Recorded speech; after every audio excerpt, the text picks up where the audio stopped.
Hello, seja muito bem-vindo ao nosso Pod de Negócios. É um prazer ter você aqui com a gente. Eu me chamo Débora, sou contadora por formação e também sou empresária contábil em São Paulo. O nosso canal aqui no YouTube é um canal importantíssimo para você que é empresário. A gente tem vídeos didáticos, né, de assuntos variados na área do empresário, para o empresário.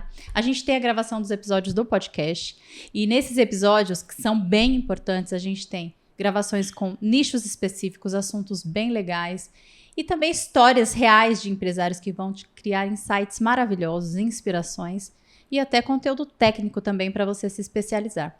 E sabe o que é mais legal? Tudo isso é de graça, né? Então você tem que consumir sem moderação.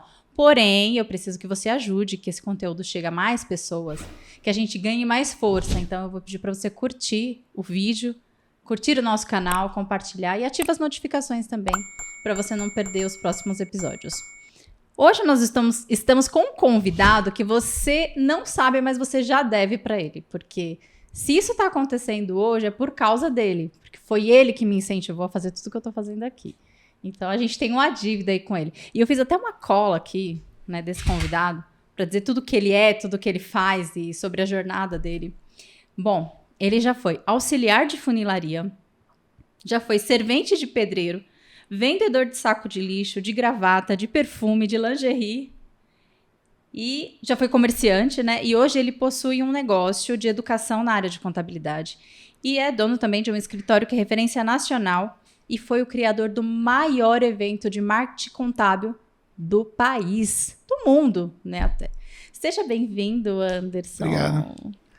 Aí você me coloca numa responsabilidade, né? Quando você fala que eu fui responsável aí por esse projeto. Se não fosse você, acho que eu não estaria aqui, não. Não, na verdade, o projeto é seu, né? Sim. O meu trabalho acho que foi só falar, vai. O que aconteceu foi que eu participei de uma mentoria do Anderson, né? E aí, no meio da mentoria, ele falou diretamente para mim, né, Anderson? Falou, você precisa gravar vídeos maiores. E eu tinha uma certa resistência com isso, né? Mas ver um mentor, assim, uma pessoa tão importante dizer isso pra mim, criou em mim uma responsabilidade de que eu poderia, né? Assim, até me deu mais força, né? Eu me senti mais competente. Eu falei, não, eu vou fazer isso. Mas você sabe, Débora, que você tem perfis diferentes de pessoas que recebem um desafio. Uhum. Então, se eu desafiei você foi porque eu percebi pelos seus olhos que você tinha condições de seguir em frente, entendeu? E aí, consequentemente, a consequência é isso aí. Olha só, quanto tempo faz que você passou por aquele projeto e você já está aí com quase 10 episódios, né, gravados, então... É uma diferença aí de 3 meses, né? Então, mas eu te agradeço muito. Foi muito rápido, né, esse processo, se você considerar, você... Logo em seguida já mandou que estava comprando equipamento e tudo mais. E estamos aí, né, para poder ajudar aí essa sua jornada. Obrigada, viu, de coração, por tudo que você me ajudou até agora. E para todo mundo que te conhece, assim, da nossa área, já sabe um pouco da sua história, mas eu tenho um público que não te conhece e eu queria que você contasse um pouquinho dessa sua jornada, né? Você foi empreendedor desde menino, né? Praticamente nunca trabalhou no CLT. Conta pra gente como que foi essa sua história. Eu trabalhei, ainda consegui trabalhar um pouquinho, né? Mas só um emprego, né? Eu acho. Foi um emprego apenas, eu trabalhei 1 ano e meio, foi de office boy no bairro do Ipiranga, em São Paulo, e quando eu trabalhei lá, foi dos meus 15 aos meus 16 anos e meio. Antes de eu ir para lá, algumas coisas eu já tinha feito, por exemplo, você falou que eu vendia saco de lixo, né? Então eu vendia saco de lixo antes de ser empregado ali naquele momento. Então eu comprava saco de lixo até perto daqui, da região de Ribeirão Pires, sim. Não é muito longe daqui, né? Tinha uma indústria aqui e eu tinha um amigo meu que a mãe dele trazia a gente para cá para poder comprar saco plástico, saco de lixo, e a gente vendia de porta em porta, eu e esse meu amigo. Aí depois eu fui trabalhar nesse emprego como office boy, fiquei lá 1 ano e meio. Quando eu saí de lá, que eu fui mandado embora, eu prometi para mim mesmo que eu não ia mais trabalhar de empregado mais uma vez. Seria a última vez que eu teria carteira assinada. Mas assim, o que era um início, né, de uma jornada e talvez um sonho de ser empreendedor, acabou se tornando realidade, mas eu tive que fazer muita coisa para poder cumprir aquele objetivo, né? E aí foi quando eu comecei a vender. Eu já vendia, naquela empresa que eu trabalhava, ela era uma malharia, então eu já comprava roupas de lá mesmo da malharia e vendia na escola. Aí depois eu fui vender lingerie, depois eu fui trabalhar de servente de pedreiro junto com meu pai. Quando eu construí a minha primeira casa no primeiro casamento, eu construí sozinho junto com meu pai. Nós dois levantamos e eu trabalhei junto com ele. Casa inteira. Toda a fundação até a laje batida, como a gente chama, né? Foi eu e meu pai que fizemos. Legal. E aí eu trabalhava junto com ele. E nessa época eu já estava trabalhando em contabilidade, né? Então foi um pouco mais à frente, né? De algumas outras coisas que eu fiz. Porque antes disso eu tive uma avícola com meu pai, então a gente matava frango. É uma coisa que acho que hoje nem existe mais, né? Naquela época a gente recebia a galinha, né, viva, ela vinha de caminhão e nós tínhamos uma gaiola na frente. E aí a gente pesava toda a galinha viva, ficava na gaiola. Quando o cliente chegava, ele escolhia qual era o frango ou galinha que ele queria e nós matávamos na hora, né? E aí eu aprendi a matar. E essa avícola ela veio no imóvel que meu pai comprou. Quando meu pai se aposentou, nós morávamos numa casa e 2 casas do lado tinha uma senhora que estava vendendo a casa e na frente tinha essa avícola que ela trabalhava lá. Então ele comprou com tudo isso. Como eu queria empreender, então não estava muito assim com filtro do que fazer. Eu queria fazer alguma coisa. Qualquer coisa que viesse. Então por isso que eu já tinha feito outras coisas, né? Tinha vendido saco de lixo bem antes disso, tinha vendido lingerie, porque muitas coisas não deram certo. Mas fiz. E aí, essa avícola nós ficamos um tempo com ela, mais ou menos por volta de 1 ano.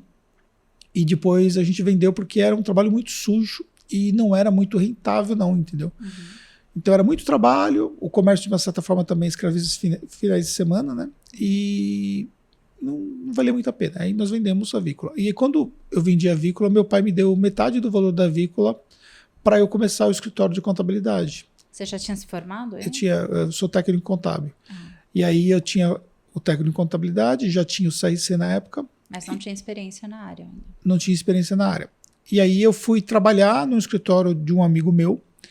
E nesse escritório desse meu amigo eu aprendi durante mais ou menos uns 6 meses, eu aprendi a fazer algumas coisas assim relevantes, o suficiente para poder começar a trabalhar sozinho. Depois eu acabei saindo de lá e 2 clientes que eu tinha levado para lá, que era o combinado, eu levaria comigo. Então eu levei esses 2 clientes, foi quando eu comecei. E aí eu comecei meu escritório na garagem da casa do meu pai. E durante 1 ano, eu fiquei com apenas 2 clientes. Eu não consegui pegar outro cliente. Nossa, 1 ano inteiro você não captou nenhum cliente. Não consegui pegar. Mas porque você não tinha essa atitude de ir atrás dos clientes? Eu batia esperando? de porta em porta, mas Sério? todo mundo falava não. E, porque já tenho contador, porque não me interessa. Esses 2 clientes, na verdade, eu tinha pego batendo de porta em porta. Mas eu continuei batendo de porta em porta, mas não dava certo. Fazia panfleto. Aí levava panfleto, fazia cartão de visita. Levava cartão de visita. Tudo que dava para fazer, eu fazia. Eu não tenho mais os cartões, eu até tenho os cartões de visita, eu tenho tudo guardado. Aliás, eu tenho um pouco de cada coisa que eu fiz, né? Eu não tinha dinheiro para fazer cartão de visita, então o que eu fazia? Existiam umas gráficas que faziam os cartões de visita serrilhado, que a gente chama, né? Não sei se você já viu. Que você destaca, né? Isso. Sei como é. Aí aquilo desmerecia muito, né? Porque eu chegava lá, a pessoa via que foi comprado, né? Na verdade, não foi nem feito na gráfica, eu imprimi na própria impressora, né? Sim. Jato de tinta. E aí eu mesmo fiz a arte, vinha até com um softwarezinho ali pra você fazer, né? E aí eu aprendi que se eu pegasse e colocasse uma lixa assim, colada assim numa madeira, eu pegava os cartões serrilhados, passava assim, tirava aquela serrilha e nem parecia que era o cartão serrilhado. E assim, foram os primeiros cartões que eu fiz, e ficava batendo de porta em porta, mas não conseguia. E aí esse dinheiro que eu peguei dessa venda da avícola foi suficiente para eu manter durante esse período, né? E os 2 clientes que eu tinha, que rendia muito pouco, mas foi suficiente também para me manter naquele período. E assim eu fui até começar a pegar alguns clientes, começar a evoluir e comecei a evoluir meu escritório. Legal. Você tem livros escritos, né? Foi. São quantos livros que você 11. escreveu? 11. Foi o seu primeiro que já foi falando sobre o digital? Não. Eu fui chegar no digital muito à frente, né? Antes de chegar no digital, eu escrevi vários livros de diferentes assuntos. O primeiro livro que eu escrevi foi o Manual Prático de Sobrevivência da Pequena Empresa. O que eu tinha feito antes? Eu tinha feito um manual de procedimentos empresariais que foi bem aceito para os meus clientes. Como que era a estratégia, né? Eu comecei a criar algumas coisas para poder pegar clientes, né? Então, esse manual Era procedimentos básicos de uma empresa, e esses procedimentos eu dava esse manual para quem virava cliente. Até saiu anúncio no jornal na época, uma revista, na verdade, chamava, se não me engano, a revista Livre Mercado, se não me engano. E eu tenho tudo isso guardado, catalogado também. E saiu contador, tal, aquela coisa, faz manual e tal. E aí, enfim, depois eu falei, isso aqui pode virar um livro. Aí eu reescrevi tudo aquilo e lancei o Manual Prático sobre a Sobrevivência da Pequena Empresa. O que eu percebi com o livro? Que o fato de ter um livro te colocava no outro patamar. Porque eu chegava e dava o livro para o meu cliente. Isso ajudou a alavancar. E também, logo naquele período, eu já comecei a fazer palestras. E aí, como eu tinha um livro, então eu me posicionava como escritor. E ninguém sabia que eu tinha um escritório de contabilidade que era num bairro, e que quando eu comecei o escritório de contabilidade era terra ainda, entendeu? Não tinha nem asfalto. E que era na garagem do meu pai. Mas eu me posicionava... As pessoas viam autoridade em você por você ter escrito o livro, né? Por ter escrito o livro, abria portas, eu presenteava, pegava pessoas estratégicas, mandava o livro pelo correio, entendeu? E isso começou a ajudar ali a fomentar um pouco o meu trabalho. Depois eu escrevi um livro, o segundo livro que eu escrevi foi Perfil do Profissional de Sucesso, falando um pouco sobre características profissionais, né? Também foi um livro bacana. Depois eu fui escrevendo outras coisas. E depois eu escrevi um livro de uma história de vida minha sobre adoção, né? Eu tinha já adotado, já tinha casado, já tinha construído a minha casa, toda aquela história que eu contei. E aí eu escrevi um livro falando sobre adoção, contando a história dos meus filhos que foram adotivos, né? E depois eu escrevi um livro sobre reflexões, aí fugi um pouco da área empresarial. Eu ia te perguntar, você fugiu um pouco da área Fugi contábil, um pouco da área empresarial porque eu gostava de escrever. Ah, legal. Meu negócio era escrever. Mas na área empresarial mesmo, eu escrevi 8 dos 11 livros foram na área empresarial mesmo. E tem um livro seu que já falava sobre o digital, né? Mas isso já foi já recente. Eu retomei a estratégia do Manual Prático de Sobrevivência da Pequena Empresa no 10º livro, que foi Gestão de Empresas Digitais. O que eu fiz? Novamente, eu voltei e escrevi um livro para o mercado que eu atuo, que são os meus clientes. E aí, nesse livro, eu usei também como estratégia, não só para poder pegar clientes, cada cliente que nós pegávamos, eu autografava um livro e mandava pelo correio para o cliente, como também para poder abrir portas para palestrar e tudo mais. Então, eu repeti a estratégia que eu tinha feito mais de uma década antes, mais recentemente, para poder abrir portas. Você fala bastante uma frase que é o seu bordão, né? A vida é uma estratégia. Isso, até tenho ela... Você tem tatuada? Tenho tatuada no meu braço. Você não sabia. Será que a gente consegue ver? Não sei se vai dar. Você consegue dar um close aí, Vitor? Vê se você consegue. Consegue, né? Que legal, hein? Isso para mim é muito forte. Você vive isso, né? Não é só o seu bordão, você vive isso. Então eu acredito que esse seu livro que falava do digital, ele já tinha uma estratégia traçada com relação ao seu nicho? Porque Sim. você é focado na área digital. Porque assim, no primeiro momento, você começa a fazer muitas coisas, mas você faz as coisas sem uma articulação estratégica. Você simplesmente faz. Eu tenho um perfil muito executor, entendeu? E as pessoas que têm um perfil muito executor, elas começam muitos projetos e acabam projetos. Só que os projetos, muitas vezes, eles ficam soltos, né? Porque não basta você apenas executar as coisas. Você tem que saber como executar as coisas, como fazer com que aquilo que você criou gere resultados. Por exemplo, se eu tivesse uma visão estratégica, eu não teria escrito tantos livros. Eu teria escrito menos, mas teria escrito livros mais estratégicos. Para o público que você queria alcançar. Para o público, talvez a temática. Então, eu escrevi um livro de reflexão. Qual foi o resultado que me deu? 0 resultado. Foi apenas um projeto pessoal, entendeu? Mas pensando sobre a ótica de negócios, muitas vezes a gente, por não ter uma visão estratégica, a gente começa a se perder um pouco na execução. Porque assim, existem perfis diferentes de pessoas. Tem pessoas, por exemplo, que são sonhadores e não são executores. Sonho, tem projetos, mas não executa nada. Tem pessoas que não são tão sonhadoras, elas são mais executoras. Elas têm uma ideia, vão e fazem, só que elas não têm uma estratégia, então faz, bacana, legal, mas nem tudo dá resultado, porque não é somente você executar, você precisa trazer esse lado estratégico.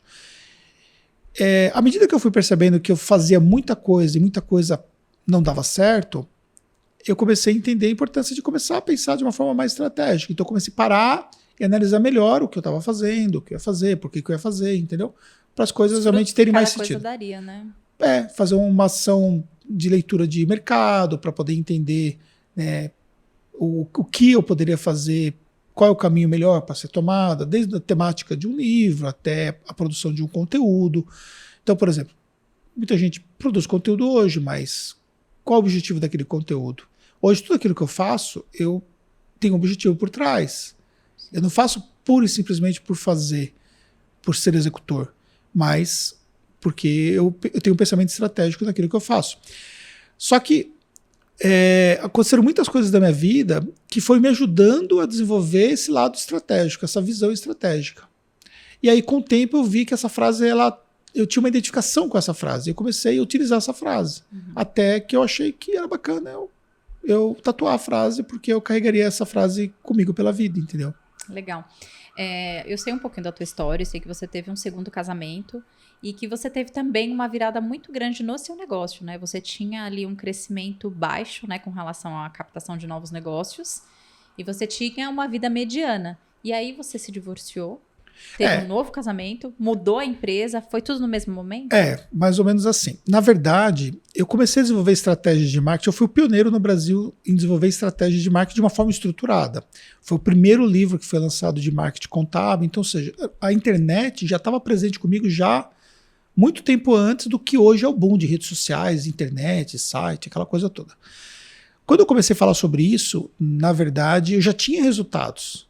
O meu site já tinha mais de 1 milhão de acessos quando eu comecei a ensinar as pessoas a fazerem estratégias e tal.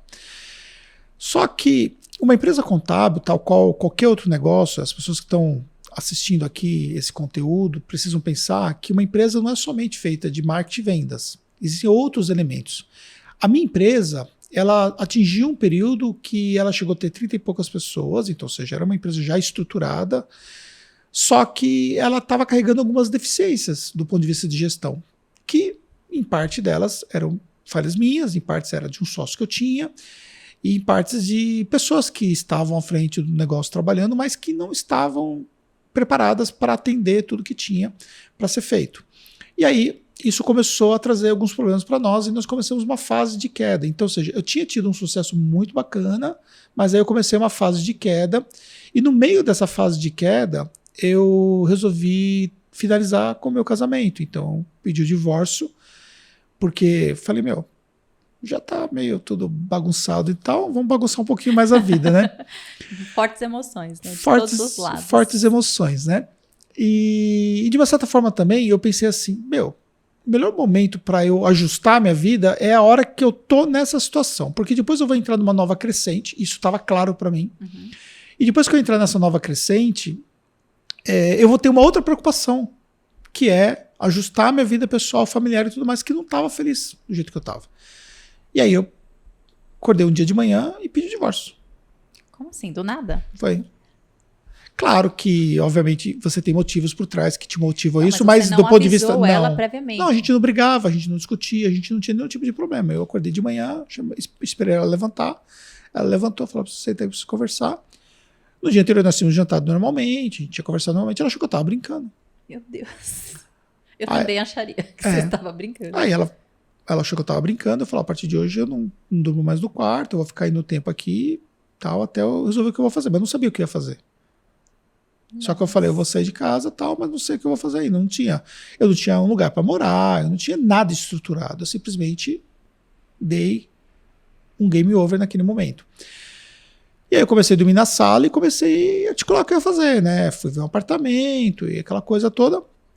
Só que, tipo assim, no meio dessa queda da empresa. Sim, a gente já estava numa situação financeira já complicada, tinha dívidas, tinha uma série de problemas. Aí a galera muita gente já tinha ido embora do escritório, tinha mandado a gente embora, tinha perdido clientes, tinha uma certa situação que estava um pouco difícil de lidar, mas ela não estava também sabendo disso porque ela já não trabalhava comigo nesse período, né? Só te cortando, deixa eu só te perguntar uma coisa envolvendo já esse assunto, claro. desse ponto que você está falando. Eu acredito que as áreas da vida, elas estão interligadas, Total. né?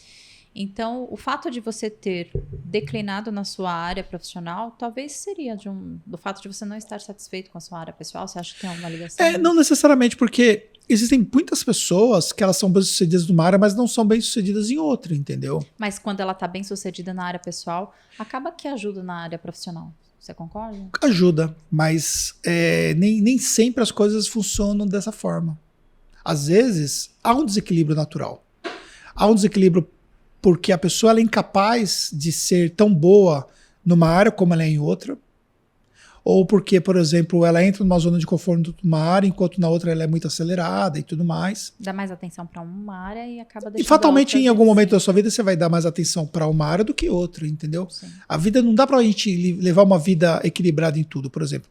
Quando você tá numa vibe muito acelerada para executar as coisas, talvez você deixe um pouco de lado a sua saúde. Enquanto você, de repente, você passa por um problema específico de saúde, você larga um pouco o lado profissional e você foca mais na saúde, porque naquele momento você precisa focar nisso, né? Abrindo um parênteses mesmo para poder exemplificar o que você acabou de falar. Uhum. Quando eu estava numa vibe muito acelerada, isso já mais recentemente, em 2018, quando eu descobri que eu tive um câncer na perna, né? Um melanoma, que é um câncer muito agressivo. Foi na mesma época do divórcio? Não. Isso, por isso que eu falei que eu abri um parênteses só para contextualizar o que eu acabei de falar. Entender. Aí, naquele momento, seria como se eu tivesse pulado de um trem em movimento, entendeu? A minha vida profissional naquele ritmo louco, e eu tive que parar todos os meus projetos para cuidar da minha saúde. Então, o que eu quero dizer? Que o fato de eu ter feito as duas coisas, assim, passar por dois estresses muito pesados naquele momento, foi uma escolha, mas não necessariamente é uma escolha natural. Normalmente a pessoa vai resolvendo as coisas por etapas. E eu acabei jogando as duas coisas ali no buraco, ali, vamos deixar tudo explodir, vamos ver o que a gente vai fazer então. Uhum. E aí voltando à história, eu saí de casa e fui morar no apartamento alugado. E nesse apartamento alugado eu não tinha nada, né? Tinha o que estava no apartamento. E o escritório tinha decaído muito, né? Eu tinha um andar comercial. Esse andar comercial eu dividi pela metade, né? Que eram duas grandes salas. E aí metade da sala ficou com a minha mulher, a outra metade ficou comigo. Ela trabalhava com você? Não, mas ela tinha o direito à metade, na divisão dos bens, né? Então logo em seguida já foi essa divisão. E aí sobrou móveis, né? Porque como eu fiquei somente metade do andar e como minha empresa enxugou bastante, então sobrou móveis. Aí eu levei parte desses móveis para casa onde eu fui morar. Então a minha mesa de jantar foi uma mesa de escritório. Mas era uma mesa de vidro da Tokstok, até muito bonita. Sim. Aquelas mesas de vidro com os pés cromados e tal, bem bonito. E tinha umas cadeiras brancas, assim, era bem estruturado, bem bonito. Mas era a mesa que era do meu escritório, né? Que virou lá. Aí eu montei um home office também, que eu levei a mesa também, que era do escritório. Aí o sofá que eu tinha, que era um sofá branco, que também era da Tokstok, eu levei para minha casa. E um rackzinho que eu tinha também, eu levei para minha casa. A TV eu trouxe do escritório, então foi o que eu levei, porque eu saí somente com as minhas coisas pessoais de casa. Deixei tudo para ela. E você já tinha os seus filhos adotivos, né? Tinha. O que foi um estresse muito grande. E o que eu falo que todo mundo devia se divorciar um dia na vida, né? Por uma razão de você entender o que é passar por um divórcio. Por quê? Porque te torna resiliente. Entendeu? Bem, você sabe. Já fui divorciada, muito então, bem. É um baque forte, mas te fortalece. Fortalece, exatamente. Então, nesse período, aí eu comprei 3 facas, 3 garfos, 3 copos e fui morar sozinho. Aí depois de um tempo eu recomecei minha vida ali, né? Aí retomei o escritório, 2014... Com o mesmo sócio ou você... Aí o sócio que eu tinha, eu convidei ele a se retirar, ele se retirou do escritório, a situação ficou muito difícil, eu tinha uma gerente que era muito boa, e aí ela recebeu uma proposta assim surreal, né, para trabalhar numa empresa, tá até hoje trabalhando nessa empresa, que é gigante, tem mais de 2.000 funcionários. E ela foi trabalhar para gerenciar 70 pessoas. Então, tipo assim, o escritório estava decaindo, ela foi, a Maíra conversou comigo, eu falei, Maíra, vai. Não tem nem o que falar, né? Mas amiga hoje, até hoje amiga e tal. Mas foi lá e se deu muito bem. E a gente começou o escritório com o que sobrou. E aí foi um processo de reinício de tudo e começou a alavancar tudo de novo. Nas suas palestras você fala desse movimento bem crescente Então teve um ponto de virada aí nesse movimento, que foi um crescente de um ano para o outro muito grande. O que aconteceu na sua vida profissional que fez a diferença tão grande de alavancar teu escritório tão rápido em um ano? Eu falei que ia virar o jogo. Você decidiu. Em dezembro de 2014, teve uma pessoa que saiu do escritório e falou assim, eu quero ver quem vai ser o último que vai apagar a luz. Aí eu falei assim, ninguém vai apagar a luz da minha empresa. Ele estava condenando o seu escritório. Mas porque assim, é muito fácil você chutar cachorro morto, né? Sim. Entendeu? E uma coisa que as pessoas não sabem é que, apesar de tudo que aconteceu, mas tudo estava mentalmente organizado. Porque o que acontece? Como a gente estava tendo problemas operacionais e as coisas ficaram assim muito complexas de serem resolvidas, e também surgiram junto problemas financeiros, que isso eu não tive controle imediato, mas eu fui responsável pelo fato de talvez ter feito vistas grossas algumas coisas que eu não estava vendo que estava acontecendo e tal. Então, as coisas começaram a aparecer, e eu falei, tem que dar um basta, porque assim, ficou impraticável. Era cliente que não estava pagando, era banco que estava com coisas pendentes, era cheque especial, era um monte de coisa, era coisa de funcionário, era serviço que não estava sendo entregue, era multa de cliente, um monte de coisa que estava acontecendo. Então eu falei assim, agora a gente vai ter que arrumar a casa. Eu voltei para o departamento contábil, comecei eu a arrumar operacionalmente a casa ali, as coisas que eu tinha que fazer para poder resolver as coisas. Os clientes todos que estavam com problemas, eu falei pessoalmente com todos eles, chamei um a um, me humilhando e falando com eles. Ó, a situação tá assim, nós erramos nisso. Teve gente que, tipo, acabou comigo. Entendeu? Tipo assim, eu vi coisas assim, tipo, cara, eu confiava em você, entendeu? Mas assim. Mas você mesmo que dispensou esses clientes por conta dessa situação. Na verdade, assim, a gente não deu, assim, problemas financeiros para o cliente, por alguma coisa que a gente fez. Só que, assim, serviço que não conseguiu executar, talvez o cliente teve que pagar para uma outra pessoa executar, entendeu? Entendi. Coisas desse tipo. Ou coisas que estavam erradas que a gente pegou para corrigir, não conseguiu corrigir e tal. A gente pegou muito serviço e perdeu a mão daquilo por não gerenciar adequadamente. E aí as coisas perderam o controle. Só que aí chegou o momento que, como eu perdi a equipe também, porque também teve coisas, por exemplo, que eu tinha negociado por um valor X, só que eu já tinha gasto 2X naquele serviço e não estava nem na metade ainda. Aí eu cheguei a um ponto que eu cheguei pro cliente e falei, cara, não vou conseguir entregar, entendeu? Eu fui claro com o cliente, mostrei os números e falei, você quer me processar, você processa, mas eu não tenho condições de entregar porque foi fechado errado o serviço. E aí a gente foi ajustando as coisas e tal. No meio desse caminho, nós tínhamos um cliente muito grande, que ainda tinha se mantido na base, e esse cliente quebrou. Ele tinha 600 funcionários, a gente fazia folha de pagamento de 600 funcionários. Nossa. Ele quebrou. Quebrou e ficou devendo mais 200 mil pra gente. Ou seja, quando você tá no fundo do poço, você olha para cima, vê alguém e joga mais um balde de lama na sua cara, né? Mais ou menos essa situação. Aí, beleza. Como eu me separei nesse meio tempo, então teve toda a situação dos meus filhos. Meus filhos tinham 7 anos de idade, então toda aquela história linda que foi desconstruída por causa da questão da adoção, aquela coisa toda, tinha uma história linda, tinha um livro publicado sobre a história dos meus filhos. Então, olha o peso que eu carregava, né? E de uma certa forma todo o efeito emocional em cima disso tudo, porque é muito fácil você ver as pessoas passarem pelos problemas e você apontar, né? Agora quando você está vivenciando a situação, né? Cada um vive a sua própria situação. Mas aí que entra o lance da frase, né? Não tem problema, porque a estratégia é tudo, né? E a vida, ela tem que ser estratégica. Então, de certa forma, as pessoas que um dia apontaram foram pessoas que anos depois vieram pedir para trabalhar comigo. Entendeu? Pessoas que saíram naquela situação, teve pessoas que vieram pedir para voltar depois de novo. Por quê? Porque quando você está numa situação lá embaixo, as pessoas te veem de uma forma. Quando as pessoas veem que você virou o jogo, aí tudo à sua volta muda. Porque, de uma certa forma, as pessoas elas querem estar próximas de quem está fazendo alguma coisa que é referência e tudo mais. E nós começamos a transformar aquela história, tanto que eu estou contando para você de uma forma aberta, em um motivo de renovação de muita gente, entendeu?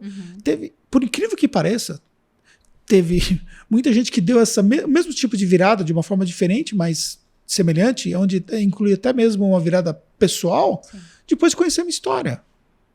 Entendeu? Por quê? Porque as pessoas elas têm muito medo, às vezes, de tomar decisões por conta do efeito que existe sobre elas. Porque não existe algo que você vai fazer que não vai trazer algum tipo de problema decorrente daquilo que você tomou a decisão. Vai ter consequência. Então você tem que aprender a pagar o preço disso. Então quem é que gosta, por exemplo, de ficar com um banco ligando 3, 4 vezes por dia atrás de você? Nossa, é tenso. É tenso, entendeu? Então, tipo assim, eu já sabia, 3, 4 vezes por dia, aquela coisa toda. Mas o que era melhor? Eu ficar com aquela dívida impagável ou eu dar uma secada naquilo ali, deixar a galera ver e depois eu conseguir retomar e pagar num outro momento onde as coisas com um valor absurdamente menor, entendeu? Tinha coisa que, tipo assim, quando eu fui pagar, 50 vezes menos do que era a dívida. Então, são coisas, por exemplo, que estrategicamente eu segurei, né? E falei, eu bati no peito e falei, a gente vai virar o jogo. E a gente foi virando o jogo, entendeu? E as pessoas que estavam comigo, depois, as pessoas mais próximas que estavam comigo nessa virada de jogo foram pessoas que em 2019 se tornaram sócias da Tactus, que eu convidei elas a fazerem parte da sociedade. Que legal. E aí, que é a Fernanda, que é a minha esposa também, né? O Jefferson, que é meu irmão, que esteve sempre comigo, e o Cláudio, que é uma pessoa que trabalhava na área legal e hoje está na parte comercial da Tactus. Que legal. Você fala, assim, o seu maior, o ramo que você mais fala é o marketing contábil, né? O marketing digital contábil.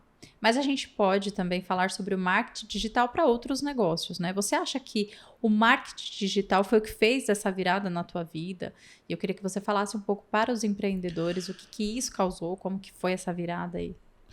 Sobre a ótica de crescimento, sem dúvida nenhuma que o marketing digital nos levou para um outro nível, né? A gente saiu em 2014 com 10 profissionais e hoje nós estamos com quase 100 profissionais, então 97 profissionais. Então, ou seja, nós estamos prestes a bater o 100º profissional no nosso time.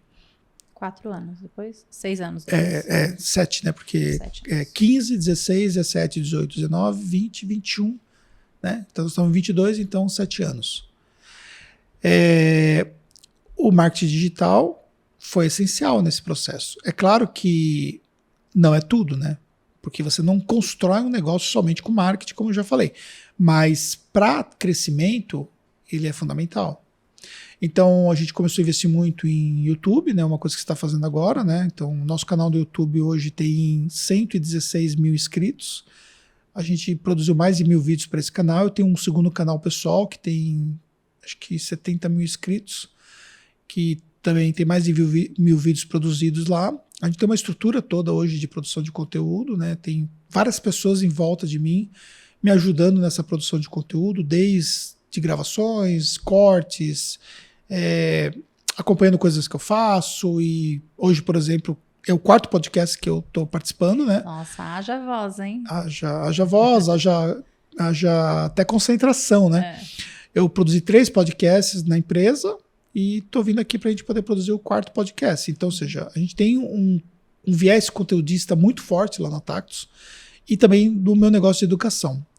Eu criei uma empresa de educação paralela para ensinar outros contadores. Então, tudo aquilo que eu aprendi com aquilo que eu apliquei na minha empresa, eu comecei a ensinar para outros contadores também. Então, a gente criou um business que é um business bem relevante hoje no mercado de contabilidade e que tem alguns feitos, né? Como, por exemplo, ter feito o maior evento de marketing contábil do mundo, né? Nós colocamos 2.000 pessoas para poder aprender sobre marketing contábil, ou seja, 2.000 contadores aprendendo sobre marketing contábil. Quantos estados vocês chegaram a contar isso? Eu não sei de cabeça, mas eu particularmente já palestrei em todas as capitais.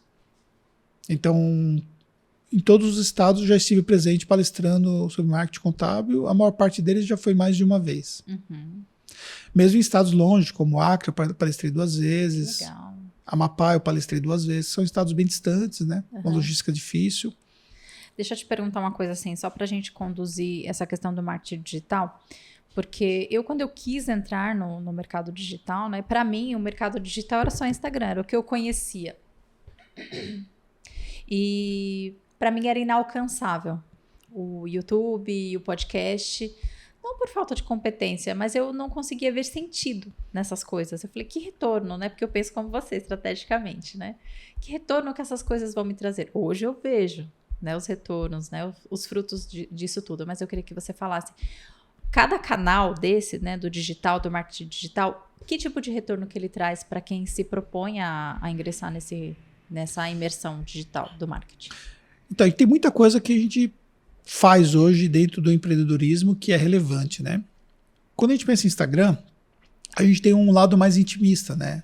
Onde você consegue dialogar diretamente com as pessoas, gerando uma conexão muito, muito rápida com as pessoas, né? E as pessoas têm acesso muito facilmente a você. Então, é muito interessante o Instagram para você poder conseguir criar essa relação com o seu público e permitir, por exemplo, que o seu público possa se conectar e falar com você, né? Interagir contigo.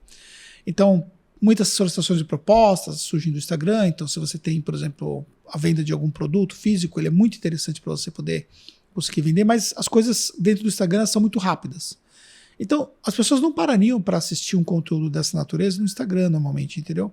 Porque elas não têm esse viés de atenção dentro do Instagram. Ainda que existam lives e tudo mais, mas normalmente os conteúdos que performam são conteúdos muito rápidos e específicos. Então, você trabalhando somente com o Instagram, você limita o seu alcance. Quando você vai para o YouTube, você consegue trabalhar esses conteúdos de uma forma mais densa. As pessoas, elas consomem um conteúdo como esse, porque esse conteúdo ele pode ser consumido em segundo plano. As pessoas estão fazendo alguma coisa, o conteúdo está rolando, as pessoas podem ouvir esse formato de podcast no Spotify ou outros mecanismos de podcast enquanto elas estão dirigindo, como eu consumo muito conteúdo. Eu também, eu ouço bastante no carro, é muito gostoso. Exatamente. Então você está aprendendo enquanto está fazendo outras coisas.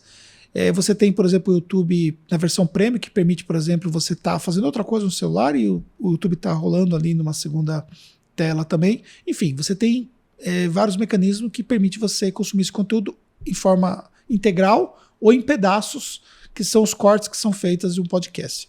Além disso, também você tem dentro do próprio YouTube outros formatos, como, por exemplo, você falar sobre temáticas específicas e entregar um conteúdo também mais relevante nessa temática. Então, em vez de você ser tão superficial e direto ao ponto no Instagram, você consegue no YouTube você entregar uma temática mais elaborada, mais preparada, fazer um roteiro mais bacana, se preocupar mais com aspectos visuais. Por exemplo, aqui nós temos 2 câmeras nos filmando, tem toda uma iluminação para poder auxiliar todo esse processo, tem um operador nos ajudando, tem um controle de áudio. Enquanto no Instagram, você pega o seu celular, você vai lá e pronto, né? Tá resolvido, tá mais fácil essa produção.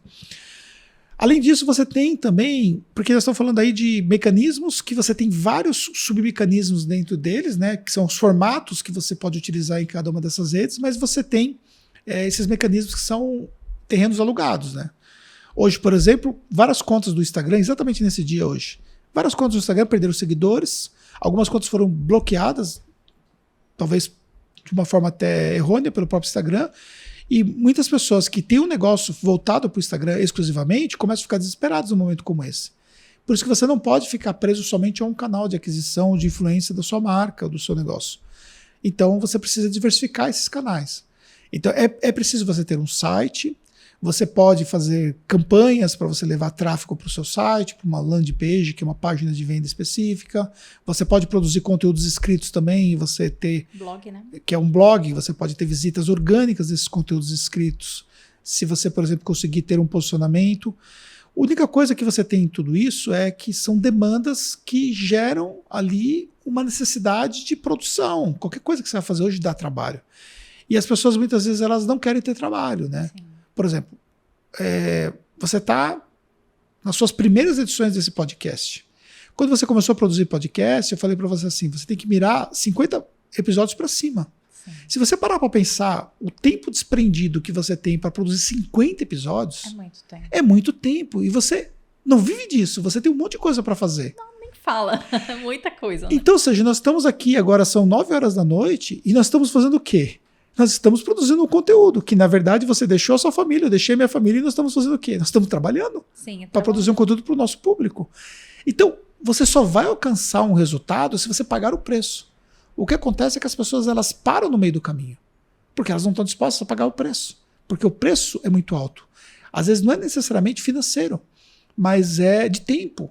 É de você falar quase que para ninguém, entendeu? As pessoas demoram até as pessoas começarem a te ouvir no Instagram. Você fica postando, faz vídeo, faz não sei o quê. Desanima as pessoas e as pessoas param.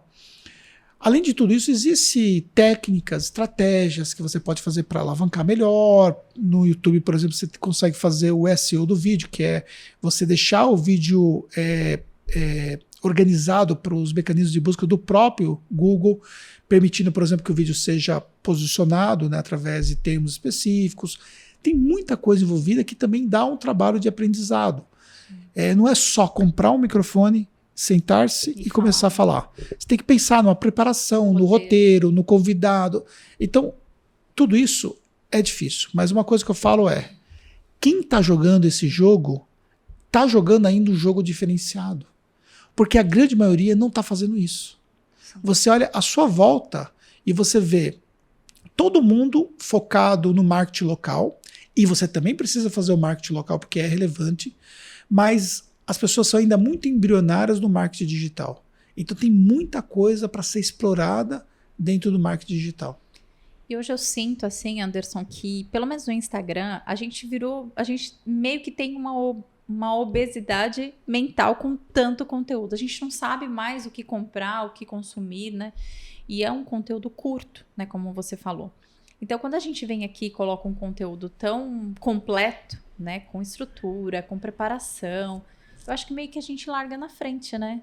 Porque eu, pelo menos, a experiência que eu tenho com relação ao que eu tenho, tipo, foram poucos episódios, né? Mas o feedback que eu dou com relação ao que eu vivi até agora é a questão da autoridade que as pessoas dão para você. Por mais que elas não consumam, né? Que elas não vão ouvir todos os podcasts, que elas não vejam tudo que você está fazendo, mas só o fato de ver que você está ali persistente, que você está gerando conteúdo, que você está se preocupando em gerar conteúdo, a gente sente um respeito maior, né? Isso é verdade para você também?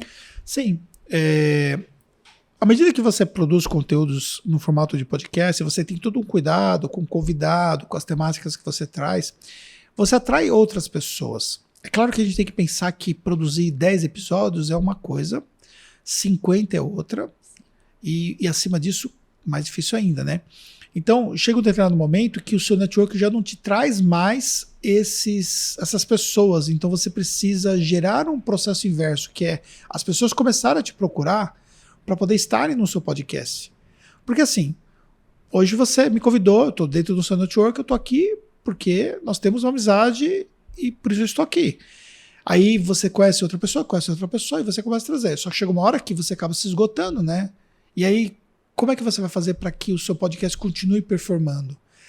À medida que ele se torna referência em determinado aspecto, as pessoas começam a olhar, ele começa a ser encontrável, o seu canal começa a ganhar relevância, você tem um volume de seguidores, isso torna ele atrativo. Então as pessoas começam a pedir para participar de um conteúdo com você, que é, por exemplo, o que acontece no nosso canal. Então hoje a gente consegue ter muitas pessoas que se autoconvidam para participar do nosso podcast. A gente trouxe pessoas muito relevantes. Estou muito ansiosa por este momento, porque é difícil captar pessoas, né? Porque são vários aspectos que você precisa considerar, né? Que vai desde a localização que você está, os horários que você tem disponível, o horário do convidado. Você meio que tem que se adaptar à realidade do convidado, muitas vezes, para você conseguir produzir o conteúdo. Então, não é fácil essa tarefa. Agora, o que a gente precisa considerar é que todo esforço, de uma forma estratégica, ele vai te gerar resultado. Então, o que você precisa sempre colocar é essa visão estratégica naquilo que você está fazendo. Pensar quem são as pessoas, como é que você vai se conectar com a pessoa que você quer, como você vai chegar até ela, como é que você vai fazer o processo de convencimento para a pessoa vir, entendeu? Porque, naturalmente, as pessoas gostam de falar sobre si mesmas e sobre a história do negócio, da vida delas e tudo mais. Mesmo que um canal não seja ainda tão relevante, o fato de você dar às pessoas ali um palco para elas curtem isso. Então, percebi isso. elas curtem muito isso. Legal isso. Então, é claro que você tem níveis de pessoas que são mais ocupadas e acabam também já tendo participado de tantos projetos que elas acabam sendo mais seletivas aonde elas vão, né? É natural, a gente tem que entender que isso também faz parte do jogo, mas você consegue trazer pessoas muito boas que não são tão conhecidas, mas que tem um conteúdo relevante, e se você trabalhar estrategicamente esse conteúdo, você começa a fazer com que esse conteúdo ele chegue para um outro nível. Outra coisa também, você aproveitar muito bem quando você traz um convidado. O que é aproveitar muito bem? Se você percebe que o conteúdo tá bom e você tem historicamente, aquele tempo que você leva, você puxa um pouquinho mais, porque se puxar um pouquinho mais, talvez alguns minutos que você puxa mais, te gera mais 2 cortes. Sim. Você aproveitar muito bem os cortes. Tem convidado que não vai te dar muitos cortes, porque naturalmente ele não desenrola o podcast. Enquanto outros, eles te dão muita oportunidade de você gerar conteúdos depois em outros formatos. Então você trabalhar esses formatos, porque isso também vai gerando para você uma visibilidade. Porque o que acontece? Às vezes você consegue um volume que não é tão relevante de visualizações no YouTube. Mas somando os cortes que você faz desse próprio conteúdo no próprio YouTube, somando o que você publica no Reels, dentro do Instagram, quando você vai somar tudo isso aí, você pega um convidado, você deu uma abrangência para esse convidado que é relevante. Sim. Porque soma uma série de etapas que você foi trabalhando naquele conteúdo. E quando você tem isso, você mostra isso pro cara. Então ele poxa, ó, dá uma olhada aqui como a gente trabalha os cortes, dá uma olhada na qualidade do nosso trabalho. Então são fatores, por exemplo, que vão ajudando você a continuar alavancando e tendo resultado. E uma coisa que eu achei bem legal do podcast, que a gente estava conversando ali nos bastidores, é a questão de você furar bolhas diferentes, né? Porque a gente tem ali o nosso meio, né, de networking, né? E quando você traz convidados, que você faz os cortes, né, que você tem os vídeos que são compartilhados com aquelas pessoas, você alcança outras pessoas de níveis diferentes, de caminhos diferentes, que acabam vindo para sua rede, né? E isso eu achei super bacana. Você mesmo, quantas vezes você perguntou para mim se eu tinha falado alguma coisa de você em algum lugar, porque começa a vir novos seguidores. Isso é furar a bolha. Sim. Porque simplesmente eu vou lá numa palestra e falo, ó, dá uma olhada aqui no trabalho da Débora, inclusive, ó, precisa seguir ela porque ela tá fazendo um trabalho relevante. A galera não sabe quem é a Débora. De repente começa a saber. Por quê? Porque começa... Então, quando você recebe um convidado, você chega ao público dele.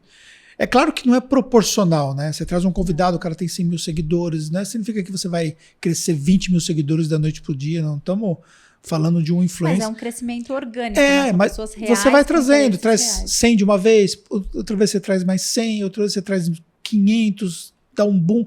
Então, a gente conseguiu, com algumas coisas que nós fizemos através de collabs, que chama, né, que é justamente esse trabalho, né, em colaboração, e a gente conseguiu assim, tipo, ter booms de crescimento no Instagram da própria Tactus bem relevantes.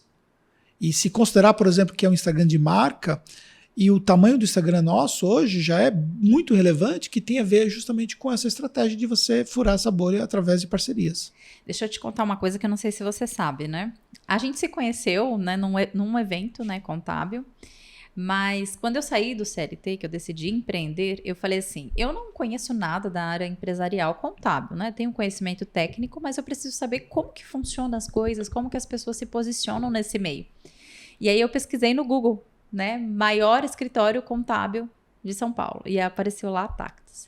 E aí eu procurei lá a gente é contadora, a gente consegue buscar essas informações. Vi quem que era o sócio, vi lá Anderson Hernandes. E aí eu fui lá no Facebook e te adicionei no Facebook. E aí comecei a consumir teu conteúdo, fui no Instagram. E com isso eu vi o seu comportamento, né? Porque a contabilidade é um assunto taxado como chato, né, para algumas pessoas, né? Mas conteúdo chato. E eu falava, se o cara é tão presente na internet assim, que tipo de comportamento que ele tem para que as pessoas fiquem atraídas, né? E foi assim que eu comecei a me mostrar, né? Porque quando eu saí do CLT, que eu vim para a área empresarial, eu precisava me mostrar de alguma forma. Eu não tinha site, eu não tinha escritório montado, eu não tinha nada, eu só tinha o Instagram. E aí eu comecei a desenvolver o conteúdo lá no Instagram, seguindo você, né? E comecei a seguir outras pessoas que eu sabia que era relevante na área contábil. Isso me ajudou super, né? Que é uma dica que eu até dou para os contadores que me procuram, né? Meu, para de seguir esse monte de gente que não te dá resultado nenhum. Segue quem vai realmente ser relevante para você e te influenciar de uma forma boa, para que você consiga fazer conteúdos bons e trazer resultado. Porque não adianta nada a gente falar e não ter resultado, né? Sim, mas você falou uma coisa interessante. Você me seguia e eu sabia quem era você? Não. Aí, Mas eu tive a gente se encontrou no evento e eu te abordei. exatamente. Aí você me abordou no evento e com base nisso começou a gerar um processo de conexão. Depois você foi pro curso lá na Tactus e aí a gente intensificou essa conexão. E eu já tô aqui. O que acontece muitas vezes é que as pessoas elas não sabem construir um network. Quantas pessoas que eu nunca vi na vida me chamam no Instagram para poder pedir para fazer uma live comigo, para pedir para eu fazer um podcast, para eu responder uma dúvida, para fazer isso, fazer aquilo e tudo mais, mas elas não pagam o preço para construir essa aproximação. O que é pagar o preço? Antes de eu pedir alguma coisa para alguém que eu quero me conectar, o que eu tenho a oferecer para essa pessoa? O que eu posso conseguir criar de conexão com essa pessoa? 100% das pessoas que me chamam no meu direct, eu respondo. Ninguém responde por mim no meu direct. Então, ou seja, 100% das pessoas têm acesso a falar comigo diariamente, se elas quiserem. Só que quantas dessas pessoas são estratégicas o suficientes para conseguir, de uma certa forma, gerar essa aproximação de uma pessoa que é muito ocupada, entendeu? Porque assim é nítido que a gente precisa entender que conforme você começa a buscar outras pessoas que são mais relevantes para aquilo que você quer dentro do seu projeto, essas pessoas são extremamente ocupadas. Então, o que vai fazer com que aquela pessoa dê atenção àquilo que você tem a dizer para no futuro você conseguir ter algum tipo de resultado em contrapartida? É uma construção. Sim. Então, por isso que a visão estratégica faz tudo isso acontecer. Então, hoje, por exemplo, eu tenho muitos relacionamentos do meu network, pessoas que estiveram comigo no próprio Marketing Contábil Summit palestrando, que são pessoas que são do meu network e foram construídas. Pessoas que eu estudei, analisei o que eu podia colaborar, e aí eu fui primeiro ali se aproximando, entregando, ajudando e tal, até gerar uma conexão estratégica para as coisas começarem a acontecer.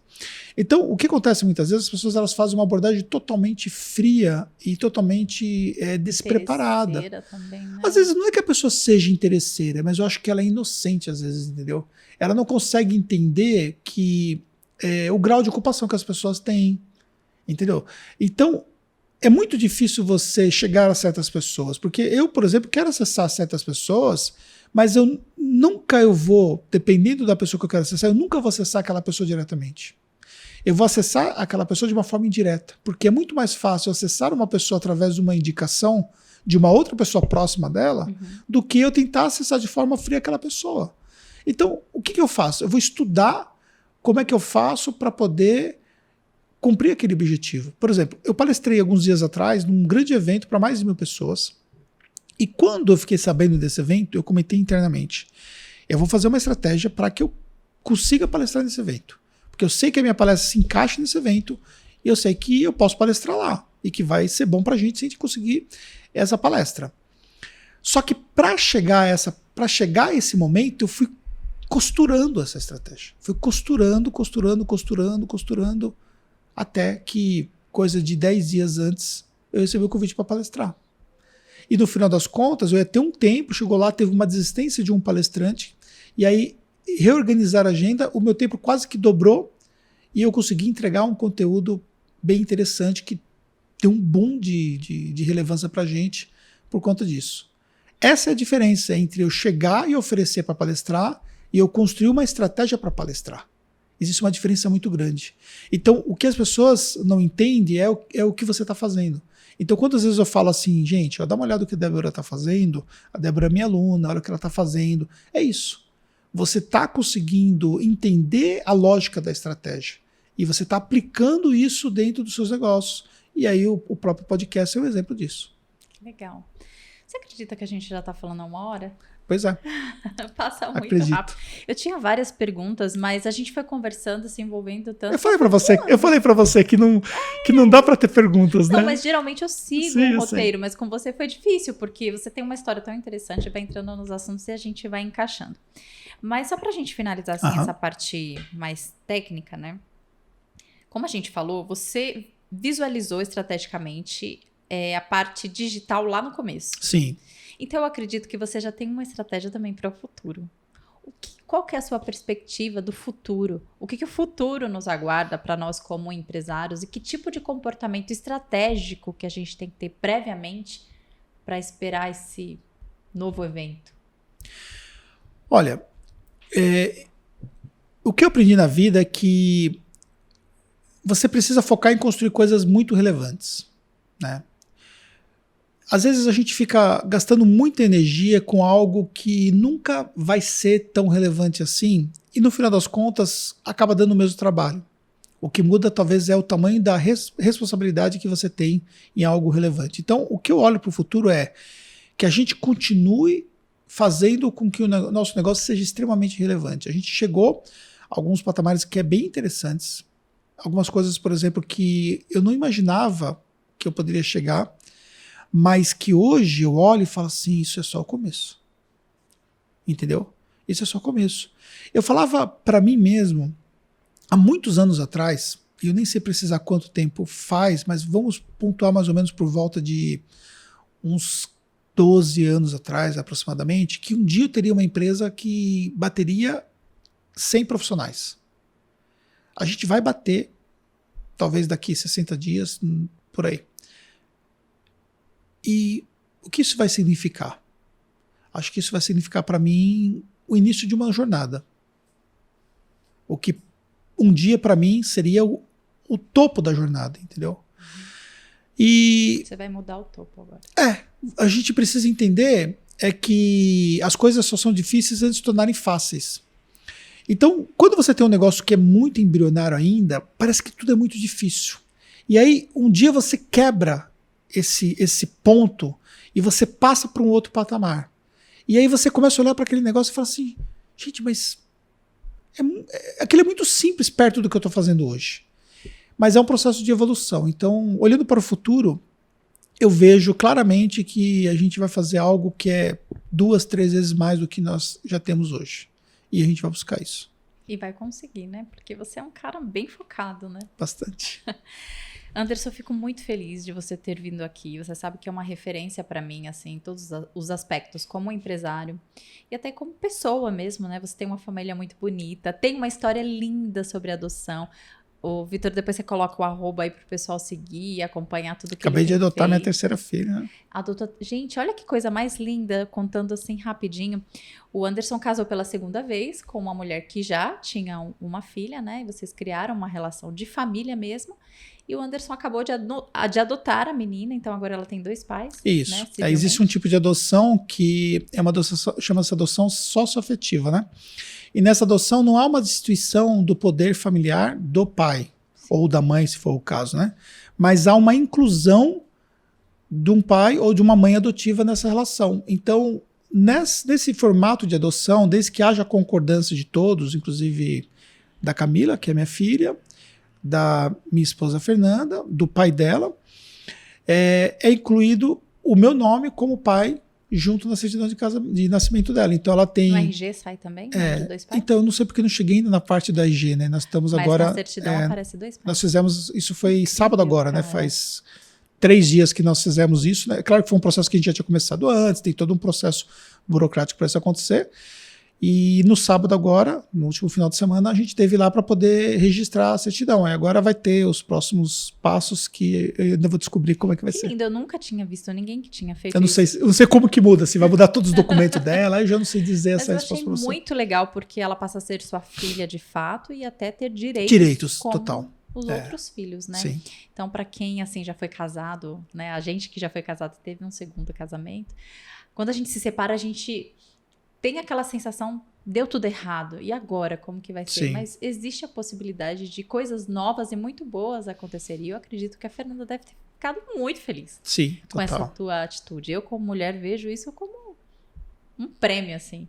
Porque para nós pais, né, ver a nosso filho sendo reconhecido é maior das provas de amor, né? E de uma certa forma, eu acho que a vida ela é justa com aquilo que a gente estabeleceu dentro dela, né?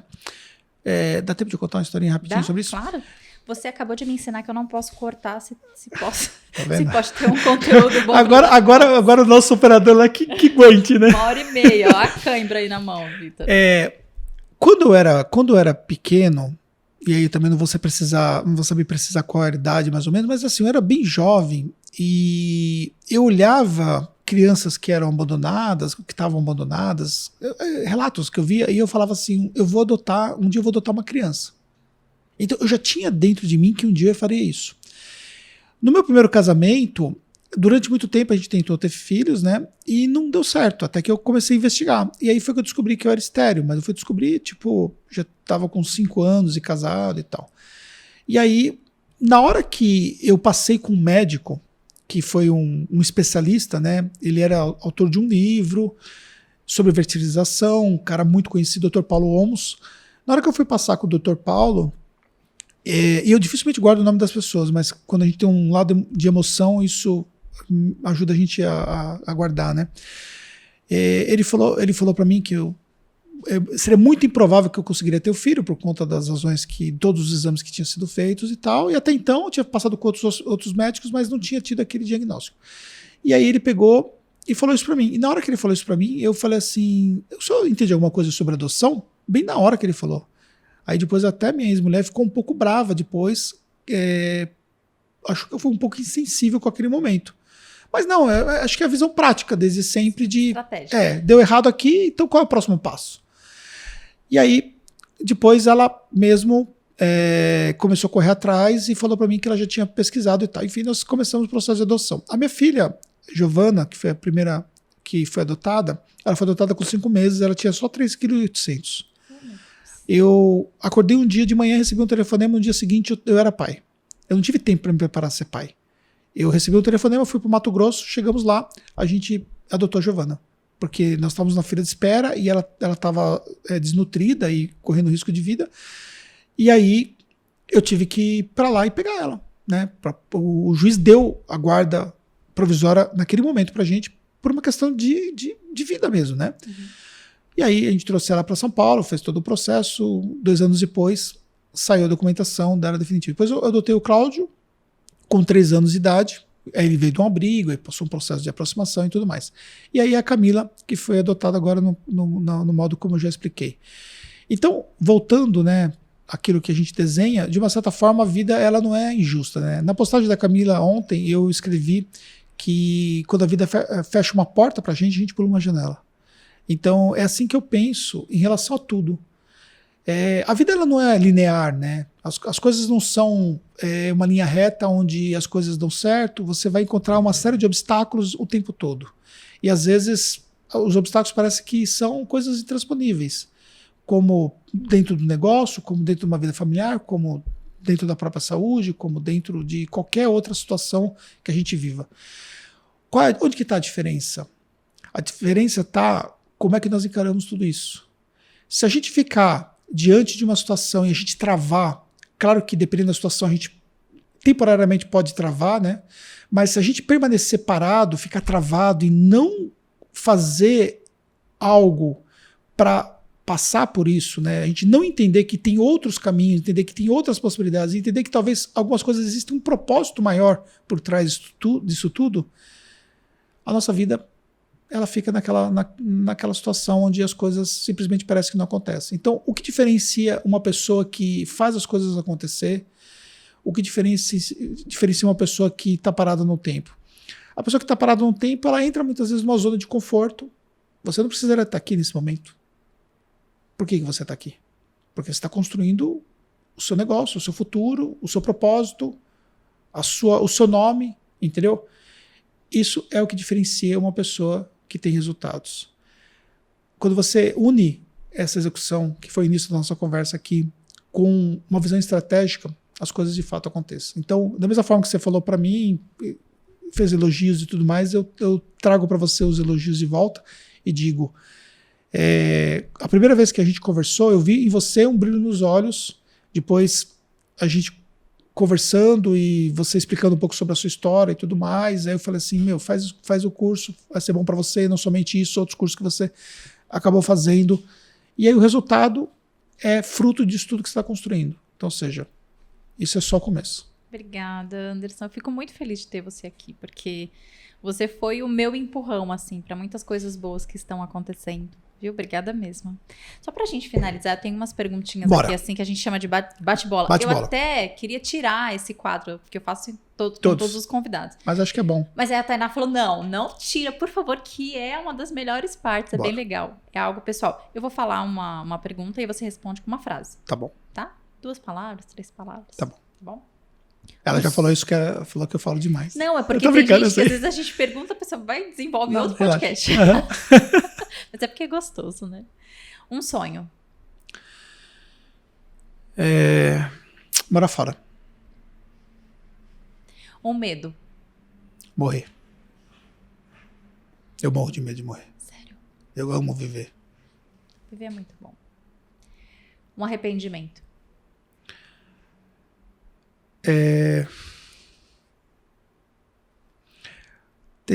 Não ter dito não em muitas coisas na minha vida que eu deveria ter dito. Uma verdade que você tem, mas que ninguém concorda.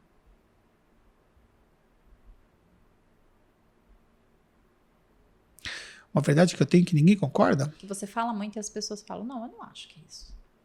Ainda acho que as pessoas não entenderam o que é uma vida, que a vida é uma estratégia.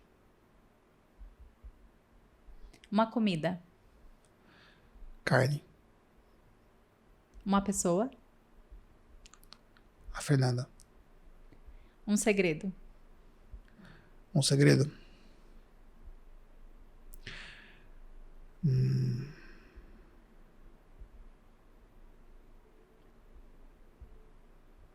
Que você tá pensando pra saber o que você pode contar, né? Porque segredos a gente tem muitos, Segredos a gente né? tem muito, Eu sou muito inseguro às vezes. Sério? Nossa, isso é um segredo importante. Porque essa é a última, por isso que eu vou complementar. Porque, assim, no final, né, na soma de tudo, todo mundo é ser humano, né? Eu até Sim. falei isso num vídeo que eu fiz no Story outro dia, que são pessoas, né? Você é um cara super influente, mas você continua sendo uma pessoa que gosta de ser respeitado, que gosta de ser agradado, né? Como qualquer outra pessoa. E insegurança faz parte, né? Principalmente quando alguém te intimida, né? A primeira vez mesmo que a gente conversou assim, eu fiquei bem intimidada, né? Gaguejei bastante. E qual é a sua sensação agora? Porque agora eu já não tremo mais na base. É claro que eu não estou insegura, porque a gente já tá fazendo isso há um tempo, e você é uma pessoa que eu respeito muito, mas a gente já criou um network, assim, uma conversa legal que eu não sinto mais insegura. Mas eu também sinto, né? E eu fico admirada de você, às vezes, se sentir insegura, né? A insegurança, ela é uma proteção que a gente tem também, né? Porque o excesso de segurança, ele pode ser até perigoso, né? Você deixa de olhar alguns elementos que a insegurança te traz, né? Agora, o que você precisa entender é que isso não pode te travar. Exatamente. Então, o que eu procuro fazer sempre é não deixar que essa insegurança em algumas coisas que eu tenho me trave, né? Muito bom. Encerrando, eu quero te dar a palavra para que você dê conselhos aos empresários, né, que estão aí nessa caminhada como nós, né, a ter melhores negócios através da estratégia geral de vida. Olha, eu posso falar para a câmera aqui? Isso. Eu sou empreendedor há mais de 25 anos, né? E tudo aquilo que pode dar errado no negócio já deu. Todos os tipos de problemas pessoais, de saúde, de família e tudo mais, eu já passei.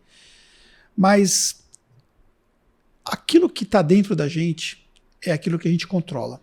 Se você conseguir, de fato, controlar a sua mente, entender que você pode se preparar cada vez mais para você dar o seu melhor, para você ter controle sobre a situação, isso faz total diferença. Então, não permita que o ambiente externo domine a sua mente. Você pode permitir que os pássaros passem por cima de você, mas você só vai deixar um pássaro fazer um ninho na sua cabeça se você quiser. Então, controle a sua mente, porque isso vai fazer uma grande diferença para os seus resultados. Que lindo. Parabéns, Anderson. Muito obrigada. Obrigado. Eu que agradeço o convite. Foi muito pra você. Você gostou? Gostei. Foi legal? Foi muito bom. Qual que é o seu feedback da nossa estrutura, do nosso desenvolvimento? Não, achei Você é meu mentor, né? Meu professor. Eu achei fantástico tudo que você está fazendo e o que eu vejo assim que a sua desenvoltura é incrível. Que bom. Obrigada, viu? Pessoal, obrigado por terem ficado até aqui. Tenho certeza que esse vai ser um episódio fantástico, porque o Anderson é uma pessoa realmente muito admirável, né? E eu espero que você consuma também os outros conteúdos. Volta aí uns vídeos, vê os outros vídeos que nós postamos. Curte, compartilha, ativa as notificações para você acompanhar todo esse conteúdo, porque é de graça, né? Mas você precisa me ajudar a gente criar mais robustez aí para alcançar outros níveis. Obrigada por tudo. Fica com Deus e até a próxima.